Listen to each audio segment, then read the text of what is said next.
नमः शिवाय, नमः शिवाय, नमः शिवाय। तो यहाँ पे रामेश्वर नामक ज्योतिर्लिंग के आविर्भाव और महात्म्य का वर्णन किया जा रहा है। सूत जी कहते हैं, ऋषियों, अब मैं बता रहा हूँ कि रामेश्वर नामक ज्योतिर्लिंग पहले किस प्रकार प्रकट हुआ और इस प्रसंग का तुम आदरपूर्वक सुनो। भगवान विष्णु के राम अवतार में जब रावण सीता जी को हर कर लंका ले गया, तब सुग्रीव के साथ 18 पद्म वानर सेना लेकर श्री राम समुद्र तट पर आए और वहां पर विचार करने लगे कि हम कैसे समुद्र को पार करेंगे और किस प्रकार रावण को जीतेंगे। इतने में ही श्री राम को प्यास लगी और उन्होंने जल मांगा। वानर मीठा जल ले आए। श्री राम ने प्रसन्न होकर वह जल ले लिया। तब तक उन्हें स्मरण हो आया कि मैंने अपने स्वामी भगवान शंकर का स्मरण तो किया ही नहीं है,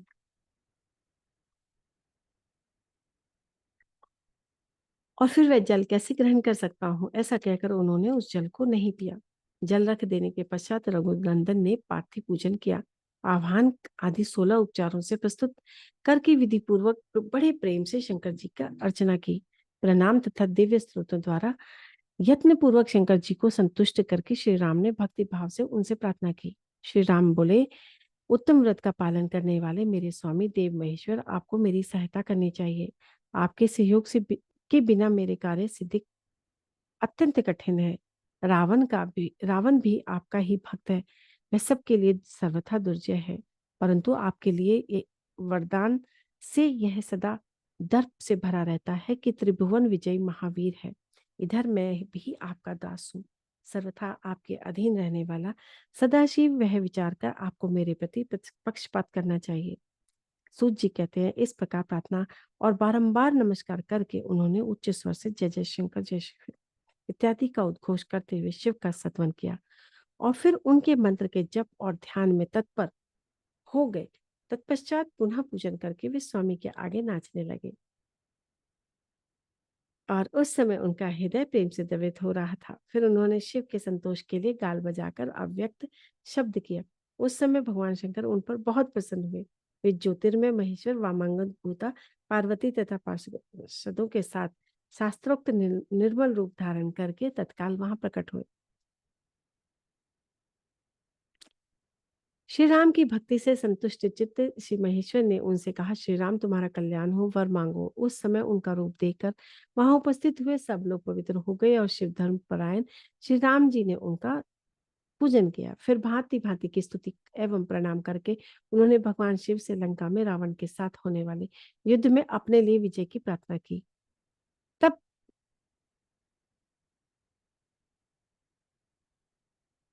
मेरे स्वामी शंकर और आप संतुष्ट हो और इस जगत के लोगों की भलाई के लिए सदा यहाँ निवास करे। सूत जी कहते हैं, श्री राम के ऐसा कहने पर भगवान शिव वहां ज्योतिर्लिंग रूप में स्थित हो गए और तीनों लोकों में रामेश्वर नाम से उनकी प्रसिद्धि हुई। उनके प्रभाव से ही अपार समुद्र को अनायास पार करके श्री राम ने रावण और राक्षसों का शीघ्र ही संहार किया और अपनी प्रिया सीता को प्राप्त कर लिया। तब से इस भूतल पर रामेश्वर की अद्भुत महिमा का प्रसार हुआ और भगवान रामेश्वर सदा भोग और मोक्ष देने वाले, भक्तों की इच्छा पूर्ण करने वाले, जो दिव्य गंगा जल से रामेश्वर शिव को भक्ति पूर्वक स्नान कराता है वह जीवन मुक्त ही रहता है। इस संसार में देव दुर्लभ समस्त भोगों को उपभोग करके अंत में उत्तम ज्ञान के निश्चय ही कैवल्य मोक्ष को प्राप्त कर लेता है। इस प्रकार मैंने तुम लोगों से भगवान शिव के रामेश्वर नामक दिव्य ज्योतिर्लिंग का वर्णन किया है, जो अपनी महिमा को सुनने वाले समस्त पापों का अपहरण करता है। मास्टर्स, यहाँ 1 मिनट का हम ध्यान करें।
नमः शिवाय, नमः शिवाय, नमः शिवाय। मास्टर्स धीरे-धीरे चेतना में आएँगे। अद्भुत। हमने महिमा सुनी रामेश्वर लिंग की। चलिए अब हम घुश्मा की शिव भक्ति से उसके मरे हुए पुत्र को जीवित होना और घुश्मेश्वर शिव का प्रादुर्भाव तथा उनकी महिमा का वर्णन सुनते हैं। सूत जी कहते हैं कि अब मैं घुश्मेश नामक ज्योतिर्लिंग के प्रादुर्भाव का और उसके महात्मा का वर्णन करूंगा। मुनिवरों, ध्यान देकर सुनो। दक्षिण दिशा में एक श्रेष्ठ पर्वत पर जिसका नाम देवगिरी है, वह देखने में अद्भुत, नित्य, परम शोभा से संपन्न है। उसी के निकट कोई भारद्वाज कुल में उत्पन्न सुधर्मा नामक ब्रह्मवेत्ता ब्राह्मण रहते थे। उनकी प्रिय पत्नी का नाम सुदेहा था। वह सदा शिव धर्म के पालन में तत्पर रहती थी, घर के कामकाज में कुशल थी और सदा पति की सेवा में लगी रहती थी। द्विज श्रेष्ठ सुधर्मा भी देवताओं तथा अतिथियों के पूजक थे और वेद वर्णित मार्ग पर चलते और नित्य अग्निहोत्र किया करते थे।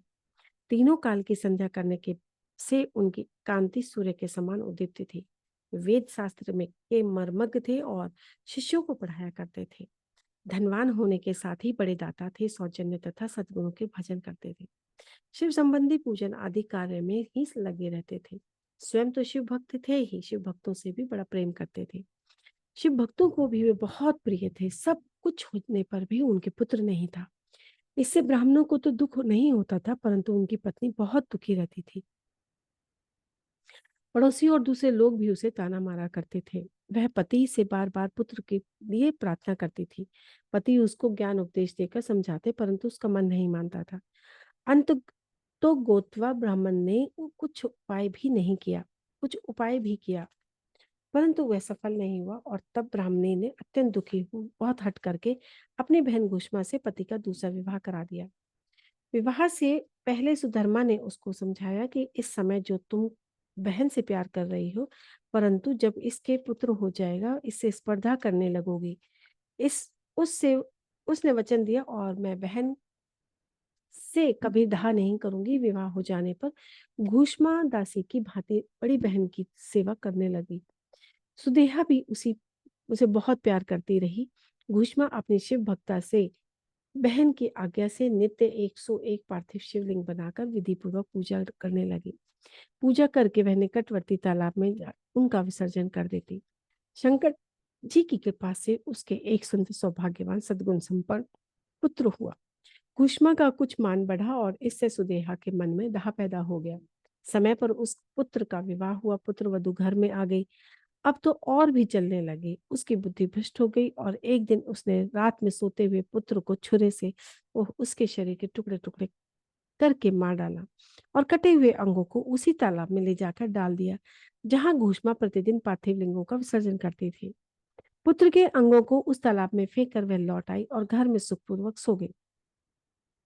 घूष्मा सवेरे उठकर प्रतिदिन का पूजन आदि कर्म करने लगे। श्रेष्ठ ब्राह्मण सुधर्मा स्वयं ही नित्य कर्म में लग गए और इसी समय उनकी भी ज्येष्ठ पत्नी सुदेहा भी उठी और बड़े आनंद से घर के कामकाज करने लगी, क्योंकि उसके हृदय में जो पहले ईर्ष्या की आग जलती थी वह बुझ चुकी। प्रातःकाल जब बहू ने उठकर पति की शैया को देखा तो वह खून से भीगी हुई दिखाई दी और उस पर शरीर के कुछ टुकड़े दृष्टिगोचर हुए। इससे उसको बड़ा दुख हुआ और अपनी सास भूष्मा के पास जाकर निवेदन किया, उत्तम व्रत का पालन करने वाली आर्य, आपके पुत्र कहाँ गए? उनकी शैया रक्त से भीगी है और उस पर शरीर के कुछ टुकड़े दिखाई देते हैं। हाय, मैं मारी गई, किसने यह दुष्ट कर्म किया है? ऐसा कहकर वह बेटी की प्रिय पत्नी भांति भांति से करुण विलाप करती हुई रोने लगी। सुधर्मा ने की बड़ी पत्नी सुदेहा भी उस समय हाय हाय मैं मारी गई ऐसा कहकर दुख में डूब गई। उसने ऊपर से तो दुख किया, किंतु मन ही मन वह हर्ष से भरी हुई थी। भूष्मा भी उस समय उस वधु के दुख को देखकर अपने नित्य पार्थिव पूजन के व्रत से विचलित नहीं हुई। उसका मन बेटे को देखने के लिए तनिक भी उत्सुक नहीं हुआ। उसके पति की भी ऐसी ही अवस्था थी। जब तक नित्य नियम पूरा नहीं हुआ तब तक उन्हें किसी दूसरी बात की चिंता नहीं हुई। दोपहर को पूजन समाप्त होने पर भूष्मा ने अपने पुत्र की भयंकर शैया पर दृष्टिपात किया, तथापि उसने मन में किंचित मात्र भी दुख नहीं माना। वह सोचने लगी, जिन्होंने ये बेटा दिया था वे ही इसकी रक्षा करेंगे। भक्त प्रिय कहलाते हैं, काल के भी काल है। सत्पुरुषों के आश्रय है, एकमात्र में वे प्रभु सर्वेश्वर शंभु ही हमारे रक्षक हैं। वे माला गूंथने वाले पुरुष की भांति जिनको तोड़ते हैं उनको अलग भी करते हैं। अतः मेरी चिंता करने से क्या होगा। इस तत्व का विचार करके उसने शिव के भरोसे धैर्य धारण किया। उस समय दुख का अभाव अनुभव नहीं किया और वह पूर्ववत पार्थिव शिवलिंगों को लेकर स्वच्छ चित्त से शिव के नामों का उच्चारण करती हुई उस तालाब के किनारे गई। उन पार्थिव लिंगों को तालाब में डालकर जब वह लौटने लगी तो उसे अपना पुत्र उसी तालाब के किनारे खड़ा दिखाई दिया। सूत जी कहते हैं, ब्राह्मणों उस समय वहां अपने पुत्र को जीवित देखकर उसकी माता घुष्मा को ना तो हर्ष हुआ ना विषाद। वह पूर्ववत से स्वस्थ बनी रही और इसी समय उस पर संतुष्ट हुए ज्योति स्वरूप महेश्वर शिव शीघ्र उसके सामने प्रकट हो गए। शिव बोले, सुमुखी, मैं तुम पर प्रसन्न हूँ, वर मांगो। तेरी दुष्टा सौत ने इस बच्चे को मार डाला था, अतः मैं उसे त्रिशूल से मारूंगा। सूत जी कहते हैं, तब घुष्मा ने शिव को प्रणाम करके उस समय यह वर दिया, नाथ, यह सुदेहा मेरी बड़ी बहन है, अतः आपको इसकी रक्षा करनी चाहिए। शिव बोले, उसने तो बड़ा भारी अपकार किया है, तुम उस पर उपकार क्यों करती हो। दुष्ट कर्म करने वाली सुदेहा तो मार डालने ही योग्य है। भूष्मा ने कहा, देव, आपके दर्शन मात्र से पातक नहीं ठहरता। इस समय आपका दर्शन करके उसका पाप भस्म हो जाए। जो अपकार करने वालों के भी उपकार करता है, दर्शन मात्र से पाप दूर हो जाता है, भाग जाता है। यह अद्भुत भगवत वाक्य मैंने सुन रखा है, इसलिए सदाशिव जिसने ऐसा कुकर्म किया है वही करे। ऐसा क्यों करूं। मुझे तो बुरा करने वाले का भी भला करना है। सुत जी कहते हैं, भूष्मा के ऐसा कहने पर दया सिंधु भक्त वत्सल महेश्वर और भी प्रसन्न हुए। इस प्रकार बोले कि भूष्मा, तुम कोई और भी वर मांगो, मैं तुम्हारे लिए हितकर वर अवश्य दूंगा, क्योंकि तुम्हारी इस भक्ति से विकार शून्य स्वभाव से मैं प्रसन्न हूँ। भगवान शिव की यह बात सुनकर घुष्मा बोली, प्रभु, यदि आप वर देना चाहते हैं तो लोगों की रक्षा के लिए सदा यहाँ निवास कीजिए और मेरे नाम से ही आपकी ख्याति हो। तब महेश्वर शिव ने अत्यंत प्रसन्न होकर कहा, मैं तुम्हारे ही नाम से घुष्मेश्वर कहलाता हूँ और सदा यहाँ निवास करूंगा, सबके लिए सुखदायक होऊंगा। मेरा भी ज्योतिर्लिंग घुश्मेश नाम से प्रसिद्ध होगा। यह सरोवर शिवलिंगों का आलय हो जाए और इसीलिए इसके तीनों लोकों में शिवालय नाम से प्रसिद्ध हो। यह सरोवर सदा दर्शन मात्र से संपूर्ण अभिष्टों को देने वाला। तुम्हारे वंश में होने वाली 101 पीढ़ियों तक एक ही श्रेष्ठ पुत्र उत्पन्न होंगे और इसमें संशय नहीं, वे सब के सब सुंदरी स्त्री, उत्तम धन और पूर्ण आयु से संपन्न होंगे, चतुर और विद्वान होंगे और उदार और भोग मोक्ष रूपी फल पाने के अधिकारी होंगे। 101 पीढ़ियों तक सभी पुत्र गुणों में बढ़े चढ़े होंगे। तुम्हारे वंश का ऐसा विस्तार बड़ा शोभादायक होगा। ऐसा कहकर भगवान शिव वहां ज्योतिर्लिंग के रूप में स्थित हो गए और उनकी घुश्मेश नाम से प्रसिद्धि हुई और उस सरोवर का नाम शिवालय हो गया। सुधर्मा, घुष्मा, सुदेहा और तीनों ने आकर तत्काल उस शिवलिंग की 101 प्रदक्षिणा दक्षिणाव्रत परिक्रमा की और पूजा करके परस्पर मिलकर मन का मैल दूर करके सब वहां बड़े सुख से अनुभव करने लगे। पुत्र को जीवित देखकर सुदेहा बहुत लज्जित हुई और पति और तथा घुष्मा से प्रार्थना करने लगी, अपने पाप के निवारण के लिए प्रायश्चित किया मुनिवरों। इस प्रकार वह घुश्मेश्वर लिंग प्रकट हुआ और उसका दर्शन और पूजन करने से सदा सुख की वृद्धि होती है। ब्राह्मणों, इस प्रकार मैंने तुम्हें 12 ज्योतिर्लिंगों की महिमा बताई। ये सभी लिंग पूर्ण कामनाओं को पूर्ण करके भोग और मोक्ष देने वाले हैं और इन ज्योतिर्लिंगों की कथा को जो पढ़ता और सुनता है वह सब पापों से मुक्त हो जाता है तथा भोग और मोक्ष पाता है। द्वादश ज्योतिर्लिंगों का महात्म्य समाप्ति।